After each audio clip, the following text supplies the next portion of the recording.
સાવરકુંડલામાં સદભાવના group દ્વારા ગણેશજીને કરાયો ચલણી નોટોનો અનોખો શણગાર. ભક્તોએ દર્શનનો લાભ લીધો.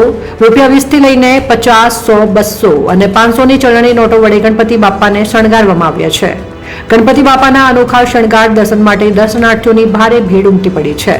અમરેલી જિલ્લાના સાવરકુંડલા ખાતે ગણપતિ મહોત્સવ દરમિયાન વિઘ્નહર્તા દેવને કકડતી ચલણી નોટોનો અનોખો શણગાર કરવામાં આવ્યો હતો અને ભક્તોમાં ભારે આકર્ષણ જાગ્યું હતું.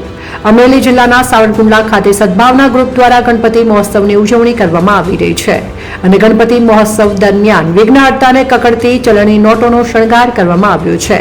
4-5 દિવસની મહેનત બાદ ચલણી નોટોથી ગણપતિ બાપાને સજાવવામાં કાર્યકર્તાઓને સફળતા પ્રાપ્ત થઈ ગઈ છે અને ₹20 થી લઈને 50, 100 અને 200 તેમજ 500ની ચલણી નોટો વડે ગણપતિ બાપાને શણગારવામાં આવ્યા છે. ગણપતિ બાપાના અનોખા શણગાર દર્શન માટે દર્શનાર્થીઓની મોટી ભીડ ઉમટી પડી હતી અને ગણપતિ બાપા લખપતિ બન્યા તેમ દરેક દર્શનાર્થીઓ લખપતિ બને તેવી મનોકામનાઓ દર્શનાર્થીઓએ વ્યક્ત કરી રહ્યા છે. ત્યારે છેલ્લા 20 વર્ષથી આ સદભાવના ગ્રુપ દ્વારા ઉજવાતા ગણપતિ મહોત્સવમાં ₹25 લાખથી ગણપતિને શણગારવામાં આવ્યા છે અને સૌ કોઈ ગણેશજીના દર્શન કરીને બાપાના ભક્તોને સુખ સમૃદ્ધિ પ્રાપ્તિ થાય તેવી પ્રાર્થના કરવામાં આવી રહી છે.